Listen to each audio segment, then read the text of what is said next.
Bismillahirrahmanirrahim.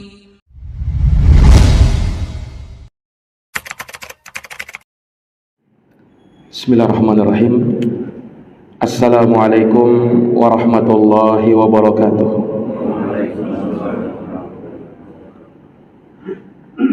Alhamdulillah. Alhamdulillahi rabbil alamin. Wa bihi nasta'inu ala umuri dunya waddin.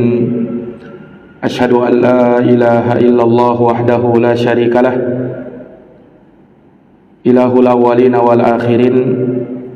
Wa asyhadu anna Muhammadan abduhu wa rasuluhu shadiqul amin, sallallahu alaihi wa ala alihi wa sahbihi wa man tabi'ahum bi ihsanin ila yaumiddin wa sallama tasliman katsira. Subhanaka la ilma lana illa ma 'allamtana innaka antal alimul hakim. Allahumma 'allimna ma yanfa'una wanfa'na bima 'allamtana wa zidna ilman ya karim. Allahumma inna nas'aluka ilman nafi'an wa rizqan tayyiban wa 'amalan mutaqabbala. Rabbi shrah li sadri wa yassir li amri wahlul 'uqdatan min lisani yafqahu qawli. Allahumma la sahla illa ma ja'altahu sahla wa anta taj'alul hazana idza syi'ta sahla. Amma ba'd. Ma'asyaral muslimin, bapak-bapak dan jamaah sekalian rahimani wa rahimakumullah. Alhamdulillah, alhamdulillahi bi ni'matihi tatimmus shalihat. Segala puji hanya bagi Allah yang dengan nikmat-nikmatnya tertunai segala amal kebajikan. Salawat dan salam semoga tercurahkan kepada Nabi kita yang mulia Rasulullah Muhammad bin Abdullah sallallahu alaihi wasallam, kepada keluarga, para sahabat dan mereka yang senantiasa meniti jalannya sampai hari kiamat. Ma'asyaral muslimin, jamaah salat subuh yang dirahmati dan dimuliakan oleh Allah. Melanjutkan pembahasan hadis di mana kita masih berbicara dalam hadis Abu Hurairah radhiyallahu anhu yang diriwayatkan oleh Imam Muslim terkait dengan perkara yang diridhoi oleh Allah dan perkara yang dimurkai oleh Allah. Rasulullah bersabda, "Innallaha yardha lakum thalatha wa yakrahu lakum thalatha." Sesungguhnya Allah ridha kepada kalian 3 perkara dan membenci dari kalian 3 perkara. Fayardha lakum an ta'buduhu wa la tusyriku bihi syai'a. Allah ridha kepada kalian tatkala kalian hanya menyembah kepadanya dan tidak menyekutukannya dengan sesuatu apapun. Wa an ta'tasimu bihablillahi jami'an wa la tafarraqu. Dan agar kalian berpegang teguh dengan tali agama Allah dan jangan berpecah belah di dalamnya. Wa yakrahu lakum, dan Allah membenci dari kalian 3 perkara. Qila wa qal, perkataan-perkataan yang belum jelas, hanya berita-berita gosip. Wa kasratus soal, kemudian banyak bertanya hal-hal yang tidak bermanfaat. Wa idha'atul mal, dan menyia-nyiakan harta. Para hadirin yang dirahmati dan dimuliakan oleh Allah, kita telah jelaskan makna ridha dan kewajiban kita untuk mencari ridhonya Allah subhanahu wa ta'ala dalam setiap amalan yang kita kerjakan.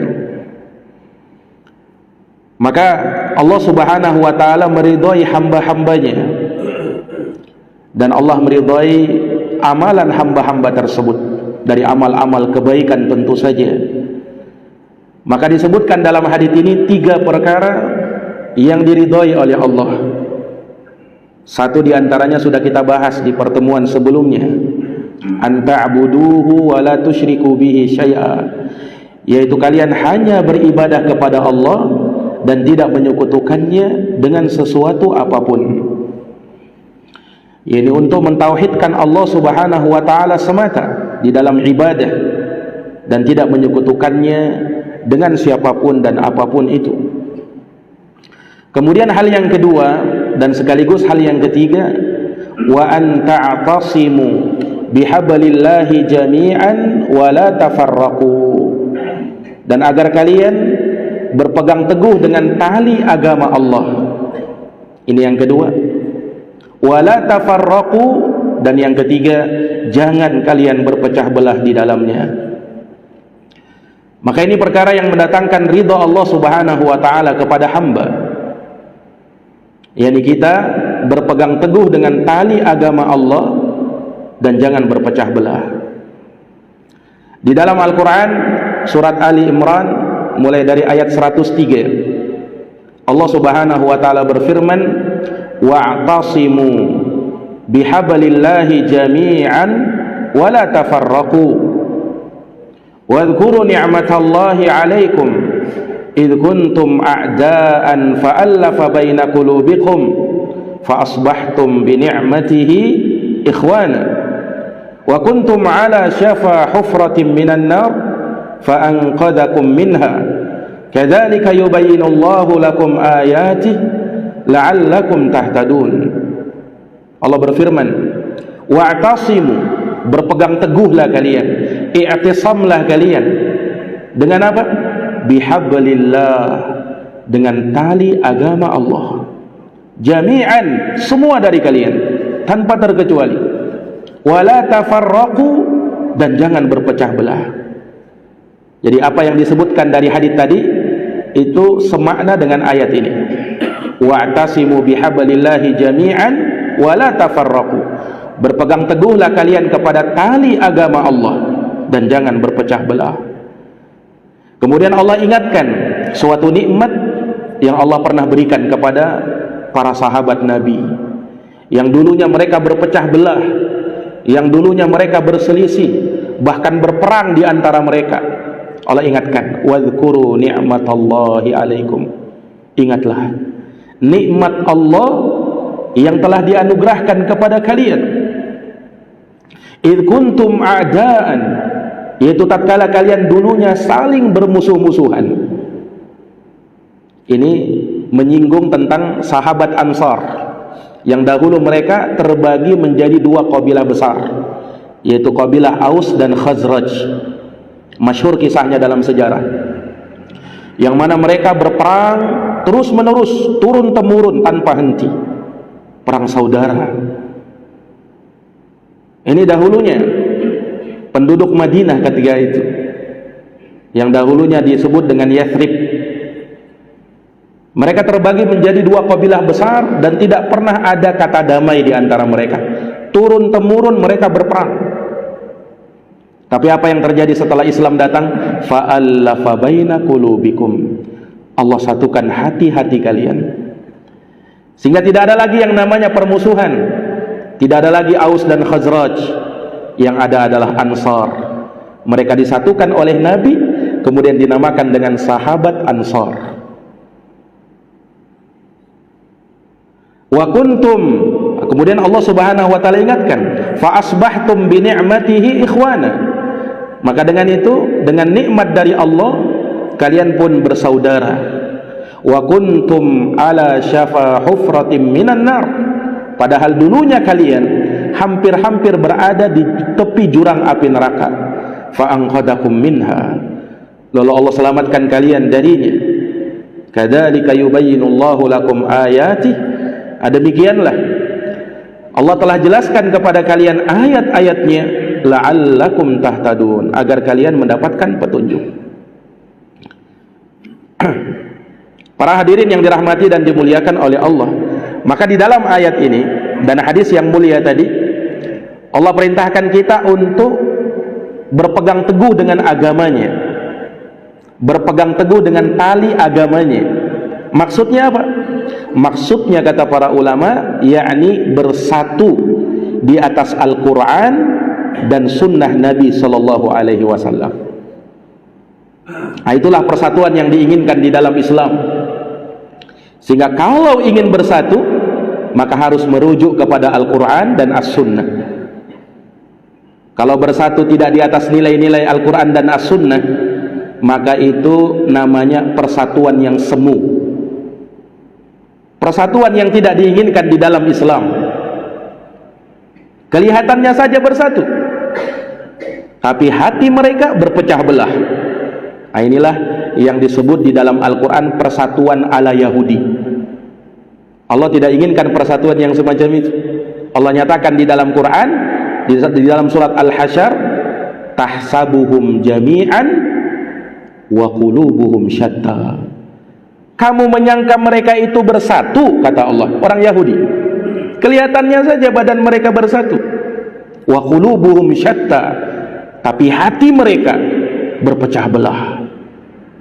Tak bisa bersatu kalau keluar dari nilai-nilai Al-Quran dan As-Sunnah, keluar dari nilai-nilai agama Allah Subhanahu wa Ta'ala. Maka yang diinginkan dengan persatuan adalah persatuan yang dibangun di atas agama Allah. Itulah persatuan yang diridhai. Yadullahi alal jamaah, tangannya Allah Subhanahu wa Ta'ala berada di atas persatuan, persatuan di atas nilai Al-Quran dan As-Sunnah. Ini jamaah yang dirahmati dan dimuliakan oleh Allah Subhanahu wa Ta'ala. Adapun kalau bersatu di atas kebatilan, maka ini persatuan yang tidak diinginkan di dalam agama kita. Justru harus dipecah. Tidak mungkin bisa bersatu antara ahlu tauhid dengan ahlu syirik. Tidak mungkin bisa bersatu. Tidak mungkin bisa bersatu antara ahlu sunnah dengan ahlu dolalah. Tidak mungkin bisa bersatu. Kenapa? Ya karena mereka tidak berkumpul di atas nilai-nilai Al-Quran dan As-Sunnah. Makanya Nabi SAW mensifatkan diri beliau, beliau itu pemecah belah. Kok bisanya Nabi pemecah belah? Nabi sendiri yang bilang, Pak, wa Muhammadun farraqa bainan nas, dan Nabi Muhammad itu memecah belah di antara manusia. Memecah belah di antara siapa? Di antara muwahhidin dengan musyrikin. Tidak mungkin bisa bersama. Kalau kita lihat terjadi perang antara Nabi dengan kaum musyrikin, itu kan perang saudara itu, perang Badar itu. Ada yang memerangi anaknya sendiri, ada yang memerangi bapaknya sendiri, ada yang memerangi saudaranya sendiri. Oh, Muhammad memecah belah. Memecah belah antara muwahhidin dengan musyrikin. Tidak mungkin bisa bersatu. Makanya ketika orang-orang musyrikin, Pak, datang kepada Nabi Muhammad SAW, 3 orang datang ngajak bersatu.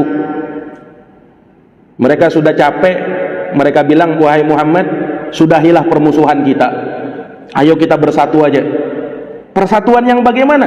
Begini, tahun ini kami akan menyembah Tuhanmu, tahun depan sebaliknya kau menyembah Tuhan kami. Nah, ini kan adil, ini win-win solution ini menurut mereka. Mereka sangka itu bisa bersatu. Subhanallah, ketika ditawari dengan tawaran seperti itu, Nabi SAW diam, Pak, karena Nabi menunggu wahyu dari Allah Subhanahu wa Ta'ala. Orang musyrikin menyangka, oh Nabi kayaknya tertarik ini. Akhirnya mereka datang lagi kepada Nabi. Nabi diam, datang lagi, berulang-ulang mereka datang, sampai akhirnya turun ayat Al-Quran yang menjadi pemisah, Qul ya ayyuhal kafirun. Itu sabab nuzulnya itu ayat itu karena orang-orang musyrikin ngajak bersatu, cuman persatuan di atas itu, ngajak bersatu mereka. Allah turunkan, Qul ya ayyuhal kafirun, katakan wahai orang-orang kafir, la a'budu ma ta'budun, aku tak mungkin menyembah apa yang kalian sembah. Wala antum abiduna ma a'bud, kalian tidak mungkin menyembah apa yang aku sembah. Kemudian diulangi ayat ini, wala ana abidum ma abattum, aku tak mungkin menyembah apa yang kau sembah. Wala antum abiduna ma a'bud, dan kalian pun tak mungkin menyembah apa yang aku sembah. Kata para ulama, ini ayat sampai diulang seperti itu. Kenapa? Karena orang musyrikin ketika itu datang ngajak persatuan dengan Nabi berulang-ulang, sehingga ayatnya diulangi untuk menunjukkan mustahilnya kami bisa bersatu di atas hal yang demikian. Makanya diulangi ayat itu. Nah, kemudian ditutup, lakum dinukum waliyadin, agamamu ya agamamu, agama kami agama kami. Tidak mungkin kita bisa bersatu kalau di atas cara yang seperti itu. Ini para jamaah sekalian yang dirahmati oleh Allah. Jadi sekali lagi, persatuan yang diinginkan, persatuan di atas agama Allah, persatuan di atas kebenaran. Quran itu diturunkan sebagai apa, Pak? Sebagai furqan, ya kan? Tabarakalladzi nazzalal furqana ala 'abdihi liyakuna lil 'alamin nadhira. Maha suci Allah yang telah menurunkan Al-Furqan. Al-Furqan di sini Al-Quran. Apa artinya Al-Furqan, Pak? Al-Furqan itu berasal dari kata farak. Farak itu pemisah, pemecah. Quran itu pemecah, pemisah. Pemisah antara apa? Antara yang hak dengan yang batil, antara tauhid dengan syirik. Tak mungkin bisa bersatu. Ini para jamaah yang dirahmati dan dimuliakan oleh Allah. Maka ketika Allah memerintahkan wa'tasimu bihablillahi jami'an wa la tafarraqu, menunjukkan bahwa persatuan yang diinginkan adalah persatuan di atas kebenaran, persatuan di atas Quran dan sunnah Nabi. Disitulah kita bisa bersatu. Kemudian yang namanya persatuan harus didukung dengan perangkat-perangkatnya. Apa yang bisa mendukung persatuan itu? Makanya Allah sebutkan di ayat yang ke-104 surat Ali Imran. Allah berfirman, "Wal takum minkum ummatun yad'una ilal khair wa ya'muruna bil ma'ruf wa yanhauna 'anil munkar wa ulaika humul muflihun." Allah berfirman, "Wal takum minkum," hendaknya ada di antara kalian. Siapa? Ummatun, segolongan umat. Apa tugas mereka? Yad'una ilal khair. Mereka menyuruh manusia kepada kebaikan. Wa ya'muruna bil ma'ruf wa yanhauna 'anil munkar. Mereka melakukan amar ma'ruf dan nahi munkar, memerintahkan manusia kepada kebaikan dan melarang mereka dari keburukan. Kemudian Allah katakan wa ulaika humul muflihun. Mereka itulah orang-orang yang beruntung. Ini menunjukkan bahwa persatuan harus dibarengi dengan nasihat. Harus ada amar ma'ruf nahi mungkar. Harus ada tarbiyah dan tasfiyah, tasfiyah wa tarbiyah. Bagaimana kita mensucikan umat ini dari kotoran-kotoran syirik, penyimpangan, segala hal-hal yang diada-adakan di dalam agama yang tak pernah diajarkan oleh Nabi. Kemudian kita didik umat di atas jalan Al-Quran dan Sunnah dengan nilai-nilai tauhid, nilai-nilai sunnah dan ketaatan kepada Allah Subhanahu wa Ta'ala. Ini jamaah sekalian yang dirahmati oleh Allah, menunjukkan harus ada amar ma'ruf dan nahi mungkar kalau mau bersatu. Nah, sehingga apa? Ketika misalnya ada orang memerintahkan orang kepada ma'ruf atau melarang dari keburukan, jangan dikatakan oh ini memecah belah umat ini. Amar ma'ruf nahi mungkar bahagian dari agama, harus ditegakkan. Nah, kalau dikatakan memecah belah, ya memecah belah, tetapi memecah belah antara kebenaran dengan kebatilan, memecah belah antara tauhid dengan syirik. Harus ada perpisahan itu. Makanya Islam itu punya prinsip, yang prinsip itu tidak boleh dilanggar. Kapan dilanggar, yang benar cuma satu, yang salah, yang menyelisihi pasti salah.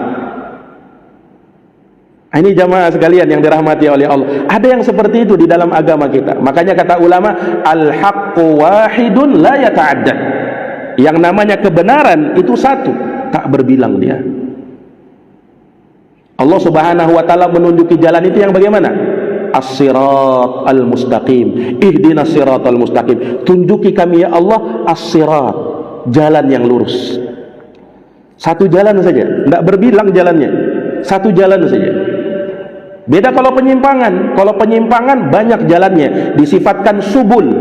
Subul itu artinya jalan-jalan yang beraneka ragam. Tetapi kalau kebenaran, sabilullahi mustaqiman, dia adalah jalan Allah Subhanahu wa Ta'ala yang lurus. Ini jamaah yang dirahmati oleh Allah. Kemudian di ayat berikutnya, di ayat 105 surat Ali Imran, kembali Allah ingatkan larangan dari berpecah belah. Wala takunu kalladzina tafarraqu wakhtalafu min ba'di ma ja'ahumul bayyinat wa ulaika lahum adzabun azim. Dan janganlah kalian menjadi seperti orang-orang yang berpecah belah Kemudian mereka berselisih. Setelah datang kepada mereka keterangan-keterangan yang jelas, maka mereka itulah orang-orang yang mendapatkan azab yang besar. Ini menunjukkan kepada kita bahwa dalam persatuan harus ada amar ma'ruf nahi mungkar, dan ketika kita diperintahkan bersatu, maka itu menunjukkan larangan dari berpecah belah di dalam agama. Bersatulah di atas kebenaran, bersatulah di atas al-haq, dan jangan bersatu di atas kebatilan. Para jamaah yang dirahmati dan dimuliakan oleh Allah, terlalu banyak ayatnya, terlalu banyak hadisnya untuk kita diperintahkan merujuk kepada Quran dan Sunnah kalau mau bersatu. Dan ketika terjadi perselisihan, kembalikan kepada Quran dan Sunnah. Lihat dalam surat Ali Imran atau dalam surat An-Nisa ayat 59. Allah berfirman, "Fa in tanaza'tum fi syai'in farudduhu ila Allahi war Rasul in kuntum tu'minuna billahi wal yawmil akhir dzalika khairu wa ahsanu ta'wila." Kata Allah Subhanahu wa taala, apabila kalian berselisih pendapat dalam suatu permasalahan, maka bagaimana solusinya? Kembalikan kepada pribadi masing-masing? Oh tidak. Kembalikan kepada ya sesuai dengan selera saja? Oh tidak. Allah katakan farudduhu ilallahi war rasul, kembalikan dia kepada Allah dan Rasulnya. Maksudnya kembalikan kepada Allah, kembalikan kepada Quran. Kembalikan kepada Rasulullah, maksudnya kembalikan kepada hadits Rasulullah. Kemudian Allah nyatakan, Allah tegaskan, in kuntum tu'minuna billahi wal yawmil akhir. Nah ini jika kalian beriman kepada Allah dan hari akhir. Dzalika khair, itulah yang lebih baik. Wa ahsanu ta'wila, dan yang paling bagus akibat setelahnya. Ini jaminan orang-orang yang mengembalikan perkaranya kepada Al-Quran dan Sunnah Nabi Sallallahu Alaihi Wasallam. Para jamaah yang dirahmati dan dimuliakan oleh Allah, sudah menjadi ketentuan Allah, umat ini berselisih, umat ini akan berpecah belah. Itu sudah dikabarkan oleh Nabi jauh-jauh hari. Dalam hadis Irbad ibnu Sariyah, diriwayatkan oleh Imam Abu Dawud dan Imam Tirmidzi, Rasulullah Sallallahu Alaihi Wasallam tatkala memberikan nasihat wejangan yang sangat mendalam kepada sahabat, kemudian tatkala mereka meminta wasiat kepada Nabi, Nabi berikan wasiat. Di antara wasiat Nabi Sallallahu Alaihi Wasallam, Nabi ingatkan akan suatu perkara yang akan muncul di akhir zaman. Apa kata Nabi? Kata Rasulullah Sallallahu Alaihi Wasallam, fa innahu may ya'ish minkum, maka sesungguhnya kata Nabi, barang siapa yang hidup lama di antara kalian wahai sahabat, fasayarah tilafan katsira, maka dia akan melihat. Lihat, Nabi bawakan dalam bentuk fi'il mudhari, fasayara, kamu akan lihat. Belum saat ini, nanti. Menunjukkan bahwa perpecahan dan perselisihan itu belum ada di zaman Nabi. Nanti di akhir zaman kau akan lihat, fasayarah tilafan katsira, kau akan lihat perselisihan yang banyak. Sampai di situ? Oh tidak, Pak. Nabi berikan solusi kita. Kalau mau selamat dari perselisihan, perpecahan apa? Fa'alaikum bisunnati, wajib bagi kalian berpegang teguh dengan sunnahku. Maksudnya apa berpegang dengan sunnah wajib? Maksudnya jalannya Rasul Sallallahu Alaihi Wasallam. Wajib kalian berpegang kepada jalan wa sunnatil khulafa'ir rasyidin al mahdiyyin min ba'di, dan wajib bagi kalian berpegang teguh dengan sunnahnya khalifah yang 4, Abu Bakar, Umar, Utsman dan Ali ridwanullah alaihim ajma'in. Ini wakil dari sahabat Nabi yang mulia, Abu Bakar, Umar, Utsman dan Ali radhiyallahu anhum jami'an. Addu 'alaiha, gigit dia dengan gigi geraham kalian. Addu 'alaiha bin nawajid, gigit dia dengan gigi geraham kalian. Ini jamaah sekalian. Dan juga masyhur hadisnya juga, hadis iftiraqul ummah, hadis tentang perpecahan umat itu. Rasulullah bersabda dalam hadis sahih dan hasan dari seluruh jalan-jalannya, riwayat Imam Tirmidzi dan selainnya. Kata Nabi SAW, iftaraqatil yahud ala ihda wa sab'ina firqah. Orang-orang Yahudi terpecah belah menjadi 71 golongan. Waftaraqatin nasara ala snataini wa sab'ina firqah. Orang-orang Nasara terpecah belah menjadi 72 golongan. wa sataftariqu ummati, umatku kata Nabi akan terpecah belah menjadi salas wa sab'in, 73 firqatan, 73 firqah, 73 golongan, lebih banyak. Kemudian ketika Nabi SAW ditanya, ya Rasulullah, bagaimana kami bisa selamat dari perpecahan itu? Kata Rasulullah SAW, alaikum bil jamaah, hendaknya kalian bersatu. Bersatu di atas apa? Di atas kebenaran. Bagaimana caranya bersatu di atas kebenaran? Rasul sallallahu alaihi wasallam menafsirkan al-jamaah itu, ma ana alaihi al-yauma wa ashabi. Apabila kalian berjalan di atas jalanku dan jalannya para sahabatku. Disitulah persatuan jamaah sekalian. Ini para jamaah yang dirahmati dan dimuliakan oleh Allah. Nabi SAW mengabarkan yang seperti ini untuk mengingatkan di antara umatnya. Nah, bahwasanya memang akan ada terjadi yang demikian. Itu merupakan sunnatullah. Tetapi ketika ada yang demikian, Allah berikan kepada kita solusi. Rasulullah berikan kepada kita solusi. Solusinya apa? Kuat-kuat berpegang teguh kepada Quran dan Sunnah, terutama di akhir zaman seperti sekarang ini. Terlalu banyak mungkin penyimpangan, terlalu banyak kita lihat di media sosial pemikiran-pemikiran yang terkadang bertentangan dengan Islam, pemikiran liberal lah, Syiah lah, nah, berseleweran, bertebaran di media sosial. Kalau kita tidak menjaga akidah kita dengan betul-betul berpegang teguh dengan Quran dan Sunnah, kita tidak bisa menjamin, Pak, kita bisa ikut dan terbawa arus juga. Makanya sabda Nabi SAW apa? Taraktu fikum amrain, aku tinggalkan kepada kalian dua perkara. Ma in tamassaktum bihi malan tadillu abada. Kalau kalian berpegang teguh dengan dua perkara itu, kujamin kalian tidak akan tersesat. Mengapa Pak Nabi SAW sampai berpesan seperti itu? Menunjukkan memang ada kesesatan, itu ada, tidak bisa dipungkiri. Kalian akan kujamin berada di atas kebenaran, kalian tidak akan disinggung oleh kesesatan. Apa kata Nabi? Kitabullahi wa sunnati, Al-Quran dan sunnahku. Nah, Al-Quran dan sunnah. Nah sekarang kalau kita baca Quran, kita baca sunnah Nabi SAW, kita harus merujuk kepada pemahaman para ulama. Kita lihat, ambil dari para ulama, karena mereka yang paham Quran itu, mereka yang paham sunnah itu. Quran itu tidak cukup sekedar kita baca terjemahnya, Pak. Kita perlu lihat tafsirnya bagaimana, kita perlu lihat sabab nuzulnya bagaimana. Karena boleh jadi ini ayat maksudnya begini, sesuai dengan sabab nuzulnya seperti itu, tafsirnya begini, oh ternyata seperti itu. Nah itu kita lihat dari pemahaman para ulama. Demikian pula hadis Nabi SAW ada syarahnya. Lihat, kalau kita melihat, kita merujuk kepada kutubul hadis, kitab-kitab hadis, maka lengkap Pak, semuanya membahas, mensyarah, menjelaskan hadis-hadis Nabi.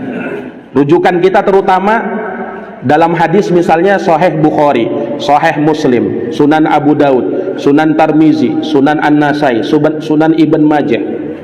Ditambah lagi kutubut tis'ah, itu tadi namanya kutubus sittah.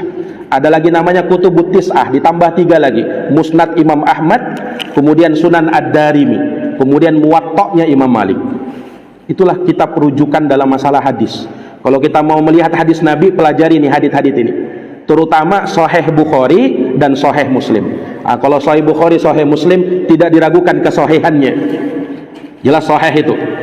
Sementara kalau kitab hadis yang lain perlu diteliti oleh para ulama, hadisnya sahih atau tidak. Nah, ini para jamaah yang dirahmati dan dimuliakan oleh Allah. Makanya kita merujuk kepada pemahaman ulama. Dan yang paling utama dari mereka, sadatul ulama, pimpinannya para ulama adalah para sahabat Nabi SAW, terutama yang hidup di 3 generasi terbaik, yaitu para sahabat, para tabi'in, dan para atba'ut tabi'in. Mereka lah yang direkomendasi oleh Nabi, Pak. Dalam hadis mutawatir, Rasulullah bersabda, khairun nasi qarni, thummal ladina yalunahum, summal ladina yalunahum. Sebaik-baik zaman, kata Nabi, adalah orang yang hidup di zamanku. Kemudian zaman setelahnya, kemudian zaman setelahnya. Ini jamaah yang dirahmati dan dimuliakan oleh Allah. Subhanallah, kalau kita melihat Pak, para sahabat itu, ridwanullah alaihim ajmain, mereka selalu berpegang teguh dengan apa yang disabdakan oleh Nabi. Pernah suatu hari Ibnu Abbas ini. Ibnu Abbas ketika berceramah di hadapan murid-muridnya, ketika itu penjelasan tentang masalah haji. Karena haji itu kita tahu ada 3 macam haji. Ada haji ifrad, ada haji qiran, ada haji tamattu. Ibnu Abbas ketika itu ya berceramah kepada para sahabat, kepada murid-muridnya. Kemudian Ibnu Abbas mengatakan dari 3 model haji ini, yang paling utamanya haji tamattu. Yang paling utamanya haji qiran boleh, haji ifrad boleh, tapi dari 3 macam haji yang paling utama kata Ibnu Abbas adalah haji tamattu. Dan Ibnu Abbas membawakan dalil-dalilnya ketika itu dari Nabi SAW. Nah, maka ada orang yang protes, Pak. Ada orang bilang begini, kata wahai Ibnu Abbas, lakin qala Abu Bakar kada, qala Umar kada. Tapi Ibnu Abbas, Abu Bakar tidak bilang begitu, Umar tidak bilang begitu, wahai Ibnu Abbas. Mendengarkan itu, Pak, Ibnu Abbas sahabat Nabi juga. Ibnu Abbas marah kepada murid-muridnya sampai beliau mengatakan, yushiku an tanzila alaikum hijaratun minas sama. Aku khawatir hujan batu menimpa kalian ini. Aqulu qala Rasulullah SAW wa taquluna qala Abu Bakrin wa Umar. Bisa-bisanya kalian berkata begitu. Aku sudah mengatakan ini sabdanya Rasulullah, lalu kalian perhadapkan dengan ucapannya Abu Bakar dan Umar. Subhanallah. Padahal siapa Pak Abu Bakar dan Umar itu? Siapa mereka itu? Sahabat terbaik kan? Tapi ketika ucapannya menyelisihi sabda Rasulullah, yang diterima tetap sabdanya Rasulullah. Ibnu Abbas sampai marah. Subhanallah. Inilah kebenaran di dalam beragama seperti itu. Tetap apa yang menjadi sabda Rasulullah SAW, alal aini war ra's, kita hormati, kita pandang. Tapi bukan artinya ketika kita tidak melihat kepada pendapat yang lain berarti kita merendahkan ulama tersebut. Tidak. Ulama itu tetap terhormat, ulama itu tetap dimuliakan. Tetapi yang namanya manusia kadang benar, kadang salah.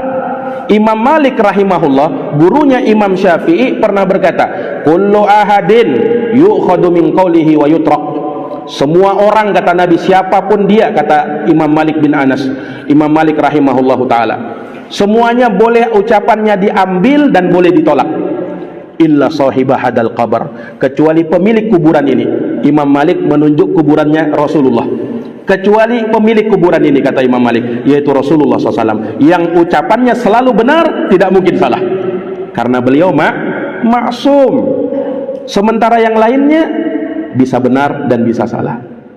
Ini para jamaah yang dirahmati dan dimuliakan oleh Allah Subhanahu wa ta'ala. Subhanallah, ketika rujukannya jelas, maka jelas sudah permasalahannya. Nah, ini para jamaah yang dirahmati dan dimuliakan oleh Allah. Makanya para ulama ya, mereka bijak di dalam menghadapi segala perselisihan dan perbedaan pendapat itu. Dari perbedaan dan perselisihan itu ada yang kita harus berlapang dada. Memang harus berlapang dada. Ada perselisihan yang tidak mungkin bisa ketemu, Pak. Nah, ini memang harus didudukkan. Tidak semua perselisihan itu kita langsung toleransi satu sama lain, saling menghormati, saling menghargai. Itu betul kalau kita terapkan pada tempatnya. Makanya para ulama membagi yang namanya ikhtilaf atau khilaf itu. Ikhtilaf dan khilaf itu dua hal. Sebagian ulama menyamakan, ada yang membedakan. Kalau ikhtilaf, ini muaranya perselisihan yang masing-masing punya hujjah, punya dalil, punya argumen. Beda dengan khilaf. Kalau khilaf, yang satunya benar, yang satunya keliru, menyelisihi. Nah, ini perlu didudukkan. Makanya para ulama membagi khilaf itu ada dua. Ada khilaf tanawwu', ada khilaf tada'ad. Ada khilaf yang tanawwu', sifatnya itu tanawwu'. Maksudnya tanawwu' apa? Ya, keragaman. Yang menyelisihinya tidak salah, benar juga. Beda memang, tapi sama-sama benar. Contoh misalnya, kita punya perbedaan dalam bacaan doa iftitah. Kadang ada yang membaca Allahumma Allahumma ba'id baini wajjahtu wajahiyya, ya kan? Allahu akbar kabir walhamdulillahi katsira, subhanakallahumma wa bihamdik wa tabarakasmuk wa ta'ala jadduk. Ada beberapa macam doa iftitah itu, ya kan?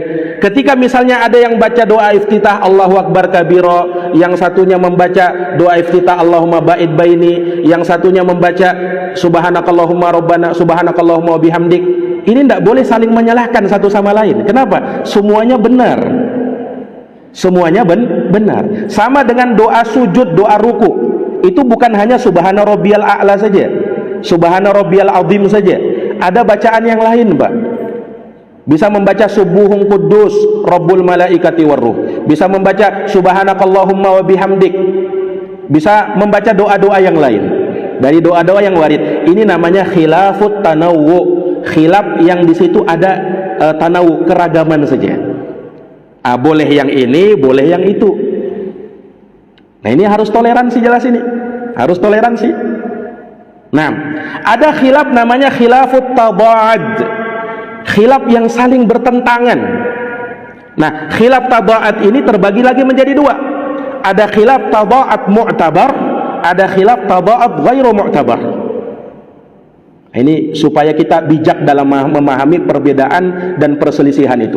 Jangan sampai terlalu kaku, jangan sampai juga terlalu bergampangan.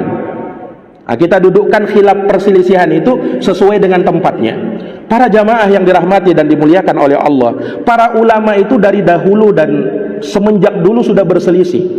Makanya kita kenal kan, ada madhab para ulama. Yang paling masyhur itu ada 4 madhab. Walaupun madhab ulama itu sebenarnya bukan 4 aja, tapi ini yang paling masyhur. Kalau kita belajar kitab fikih Islam, itu bukan 4 madhab ini saja. Kalau yang kita kenalkan madhab Abu Hanifah yang paling tertua dulu, kemudian madhab Imam Malik bin Anas, madhab Imam Syafi'i, dan madhab Imam Ahmad bin Hanbal. Dan sebelumnya ada madhab juga, ada madhab Abdullah ibnul Mubarak, ada madhab Al-Laits ibnu Sa'ad, ada madhab Sufyan Ats-Tsauri, ada madhab Sufyan ibnu Uyainah, dan ada madhab para ulama sangat banyak. Tetapi yang memang masyhur 4 ini, Pak.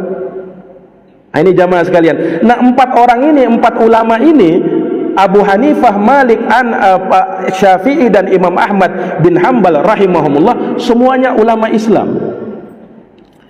Dan mereka ini kan guru dan murid mereka ini. Imam Abu Hanifah itu pernah berguru sama Imam Malik. Imam Malik juga pernah berguru sama Imam Abu Hanifah. Imam Syafi'i muridnya Imam Malik. Imam Syafi'i berguru kepada Imam Malik. Imam Ahmad bin Hanbal itu muridnya Imam Syafi'i. Subhanallah, kok bisa mereka beda-beda padahal guru dan murid ini. Jamaah yang dirahmati dan dimuliakan oleh Allah, demikian memang perbedaan itu ada. Iya. Bahkan dari semenjak zaman Nabi sudah ada perbedaan dan perselisihan. Pernah disebutkan dalam sebuah hadis, Rasul berjalan safar bersama sahabat. Kemudian Rasul mau duluan pergi ke Madinah. Nabi pesani para sahabat, wahai para sahabat, la tusallu, jangan kalian solat illa fi Bani Quraidah, kecuali nanti tiba di Bani Quraidah. Solat asarnya nanti di sana, kata Nabi SAW. Maka Nabi pergi, Pak, ke Madinah. Para sahabat pun berjalan. Pas di tengah perjalanan, waktu asar sudah mau habis. Waktu solat asar sudah mau habis, matahari sudah mau terbenam, tapi mereka belum sampai di Bani Quraidah. Mereka belum sampai. Akhirnya para sahabat berbeda pendapat, Pak. Ada yang berpendapat kita harus sholat di sini sekarang. Kenapa? Asar sudah mau habis. Tapi sebagian lain berkata enggak. Nabi berpesan jangan sholat kecuali di Bani Quraidah. Kita nanti sholatnya di Bani Quraidah. Terus asar bagaimana? Nanti kita kodok saja. Yang penting kita pegang ucapan sabda Nabi, jangan sholat kecuali di Bani Quraidah. Akhirnya terpecah ketika itu sahabat. Ada yang sholat duluan sesuai dengan pendapatnya, ada yang tidak sholat. Maksudnya nanti sholat di Bani Quraidah. Berbeda pendapat, ya kan, para sahabat. Akhirnya masalah ini, Pak, sampai kepada Nabi SAW. Diadukan kepada Nabi. Mana yang benar ya Rasul? Rasul membenarkan dua-duanya. Rasul membenarkan dua-duanya. Kenapa? Ya mereka ini kan berijtihad dan pembahasannya permasalahan fiqhiyah, masalah-masalah fikih yang kita harus toleransi di dalamnya. Nah, tidak boleh saling menyesatkan satu sama lain kalau dalam masalah itu. Karena sama-sama berpegang kepada dalil. Lihat sahabat yang duluan sholat, karena mereka tahu bahwasanya kan tidak boleh kita sholat di luar waktu. Ini sudah mau habis sholatnya, maka kita sholat sekarang. Sementara sahabat yang belum sholat ketika itu, mereka berpegang kepada zohir hadis Nabi. Nabi bilang jangan sholat kecuali di Bani Quraidah. Bagaimana kalau waktu sholat sudah mau habis? Bisa dikodok. Yang jelas perintah Nabi kita dahulukan dulu. Kan benar-benar juga kan? Lihat, masing-masing punya hujjah, masing-masing punya argumen. Dimaafkan yang seperti ini. Nah, ini namanya khilaf tada'at. Memang bertolak belakang, tetapi mu'tabar sifatnya, yakni masih bisa ditolerir. Dua-duanya benar. Jangan saling menyalahkan, jangan berkelainin dua orang ini. Repot kalau misalnya sedikit beda pendapat kemudian langsung saling menyesatkan, saling menyalahkan. Repot. Ini jamaah sekalian yang dirahmati oleh Allah. Dan ini banyak dalam masalah-masalah fiqhiyah yang ada di dalam di tengah masyarakat kita. Antara jahar bismillah atau tidak jahar bismillah. Di sebagian masjid kita lihat menjaharkan bismillah, di sini tidak jahar bismillah. Ini perbedaan, ya. Tidak boleh, oh ini tidak jahar bismillahnya, berarti tidak sah sholat di belakangnya. Oh ini tidak kunut subuh, ini berarti tidak sah sholat di belakangnya. Ada sebagian masyarakat kita yang memahami seperti itu. Nah, padahal masih bisa ditolerir. Sebagaimana kita juga tidak menyalahkan mereka yang menjaharkan basmalah, kita tidak sesatkan. Mereka yang kunut subuh, kita tidak sesatkan. Karena masing-masing pendapatmu masih bisa ditolerir. Masalah fiqhiyah, masalah furu', ini masalah-masalah cabang.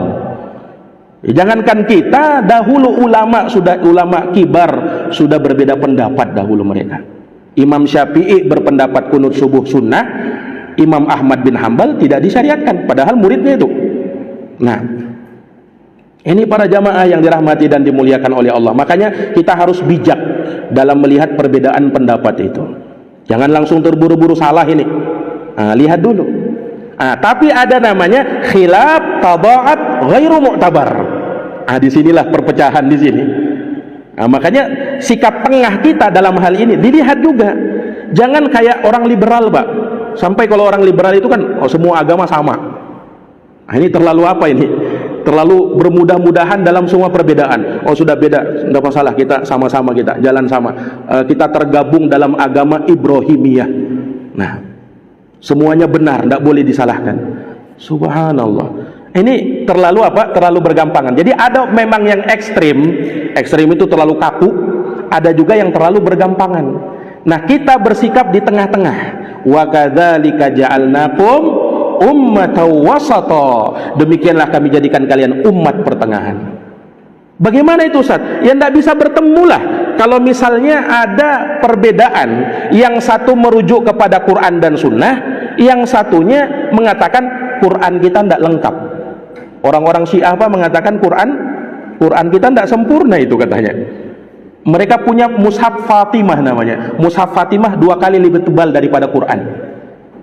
Kalau kita rujukan kita Sahih Bukhari, Sahih Muslim, mereka tidak terima itu. Mereka punya kitab hadis sendiri, kitab Al-Kafi namanya, Biharul Anwar namanya. Kan tidak bisa ketemu kan? Tidak bisa ketemu. Nah, demikian pula orang-orang liberal. Ini sudah parah kesesatannya sudah. Tidak mungkin bisa bersatu. Karena persatuan yang kita inginkan, persatuan di mana? Nilai-nilainya dulu kita sepakati, pondasinya dulu kita sepakati. Paham tidak apa namanya? Sepakat tidak Quran kita ini? Iya, sepakat. Sepakat tidak hadis kita ini yang sahih? Iya, sepakat. Baru kita bisa berdialog di situ. Tapi kalau sudah yang satunya tidak, Al-Quran itu belum sempurna, tidak bisa ketemu. Nah, ini para jamaah yang dirahmati dan dimuliakan oleh Allah Subhanahu wa ta'ala. Yang satunya bertauhid, yang satunya tidak masalah kita melakukan kesyirikan pakai jimat, tidak masalah. Yang benar cuma satu, tidak boleh pakai jimat. Tidak boleh kita katakan, oh yang pakai jimat tidak masalah, kita toleransi, ayo kita bersaudara. Kau pakai jimat tidak masalah lah. Ini tidak bisa ketemu, Pak. Jadi kita dudukkan perbedaan itu sesuai dengan kedudukannya. Iya, karena Islam itu punya prinsip dasar yang tidak boleh diselisihi di situ. Nah, kalau dalam masalah-masalah furu', saling menghormati satu sama lain, jangan saling menyesatkan, jangan saling menyalahkan.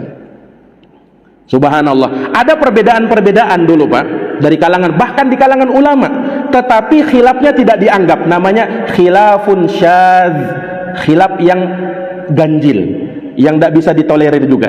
Makanya ulama membuat satu kaidah, laisa kullu khilafin jaa mu'tabara illa khilafun lahu haddun minan nadhar. Tidak semua perbedaan datang langsung diiktibar, langsung dianggap, enggak. Tetapi khilaf yang diiktibar, yang dianggap kalau dia punya sisi pandang dari dalil-dalil Quran dan hadis. Contoh Pak, saya contohkan. Disebutkan Imam Abu Hanifah itu berpendapat khomer kalau bukan dari perasan anggur boleh diminum. Memabukkan Ustaz? Iya, memabukkan, boleh diminum. Itu pendapatnya Abu Hanifah, Imam Abu Hanifah. Sementara jumhur ulama yang lain, yang namanya khomer mau dari perasan anggur, mau dari perasan buah apapun, kalau sudah memabukkan haram hukumnya. Karena Rasul tegas mengatakan apa? Kullu muskirin khamrun wa kullu muskirin haramun. Setiap yang memabukkan itu haram, setiap yang memabukkan itu khomer, setiap yang memabukkan itu haram hukumnya. Tegas kan? Imam Abu Hanifah berpendapat kalau khomer bukan dari perasan anggur boleh diminum. Apakah bisa diterima pendapatnya Imam Abu Hanifah? Kan tidak, ya kan? Tetapi ketika kita tolak pendapat Imam Abu Hanifah, kita tetap hormati beliau. Beliau salah, wajar sebagai manusia. Ini jamaah sekalian yang dirahmati oleh Allah. Imam Malik bin Anas, gurunya Imam Syafi'i, Imam Malik bin Anas Pak, beliau berpendapat bid'ah puasa 6 hari bulan Syawal. Apa pendapat Imam Malik? Bid'ah puasa 6 hari di bulan Syawal. Padahal hadisnya sahih, diriwayatkan oleh Imam Muslim dari sahabat Abu Qatadah. Rasulullah SAW bersabda, man shoma ramadhana, barang siapa yang puasa di bulan Ramadan, thumma atsba'ahu sittan min Syawal, lalu dia ikutkan puasa 6 hari di bulan Syawal, kana kasiyamid dahar, maka dia sama seperti puasa setahun penuh. Sahih riwayat Muslim. Kok bisa-bisanya Imam Malik berpendapat bid'ah? Bid'ah itu kan berarti sesat. Imam Ibnu Abdul Bar ini imam di madhabnya Imam Malik. Beliau mengatakan bahwa hadis tadi belum sampai ke telinganya Imam Malik. Wajar Pak, karena di zaman dulu ya, tidak seperti zaman sekarang. Kalau kita mau cari hadis tinggal searching di Google, banyak kitab hadis itu dikumpulkan. Kalau zaman dulu tidak seperti itu. Orang kalau mau cari satu hadis berbulan-bulan perjalanan baru bisa ketemu. Itulah yang menjadi sebab mereka terjadi perbedaan pendapat. Ini para jamaah yang dirahmati dan dimuliakan oleh Allah. Jadi terlihat perbedaan pendapat itu banyak memang. Nah, tetapi ada perbedaan yang memang ditolerir, ada yang tidak. Nah, disebutkan Ibnu Abbas bahkan, dan beliau rujuk dari pendapat itu. Ibnu Abbas Pak, itu pernah membolehkan nikah mut'ah. Tahu nikah mut'ah Pak? Nikah kontrak, kayak nikah orang Syiah itu lah. Nah, kalau ketemu dengan perempuan tanpa wali, tanpa saksi, ya. Ada perempuan, kemudian kita menikah, saya lamar kamu, saya terima nikahmu dengan mahar sekian selama 1 pekan. Nah, jadi 1 pekan aja dia. Setelah itu pisah. Itu nikah mut'ah namanya, nikah kontrak. Disebutkan Ibnu Abbas pernah berpendapat bolehnya nikah mut'ah. Maka ketika sahabat Ali bin Abi Thalib tahu Ibnu Abbas berpendapat begitu, Ali bin Abi Thalib panggil Ibnu Abbas. Ibnu Abbas orang alim, tidak diragukan, sahabat yang mulia kan. Tapi bersamaan dengan itu, ketika beliau salah, ditegur sama sahabat Ali bin Abi Thalib. Sampai kata Ali bin Abi Thalib, innaka rajulun ta'ih. Wahai Ibnu Abbas, kamu ini orang yang sesat jalannya. Ali bin Abi Thalib ingin mengingatkan sahabat Ibnu Abbas, pendapatmu itu salah. Kenapa? Rasulullah mengharamkan nikah mut'ah. Dalam Sahih Muslim, Rasulullah bersabda, nikahul mut'ah haramun ila yaumil qiyamah. Nikah mut'ah itu haram sampai hari kiamat. Hadis Sahih riwayat Muslim. Ketika dibacakan hadis itu, Pak, Ibnu Abbas langsung rujuk, astagfirullah, aku rujuk dari pendapat itu. Demikian. Nah, jadi para jamaah yang dirahmati dan dimuliakan oleh Allah, demikianlah para ulama di dalam menyikapi perbedaan-perbedaan itu. Jadi intinya jamaah sekalian, ketika kita berbeda, kembalikan kepada Quran dan Sunnah. Dari perbedaan itu ada perbedaan yang kita wajib toleransi, wajib kita saling memaafkan, tidak boleh saling menyalahkan. Tapi ingat, ada perbedaan yang tidak menerima tolerir di situ. Ketika apa? Yang diselisih adalah prinsip agama. Tidak bisa yang diselisih adalah Quran dan hadis yang secara mutlak ijma ulama diselisih, tidak bisa menerima tolerir. Nah, disitulah kita akan bijak melihat apa? Perbedaan-perbedaan pendapat, tidak kaku dan juga tidak bergampangan.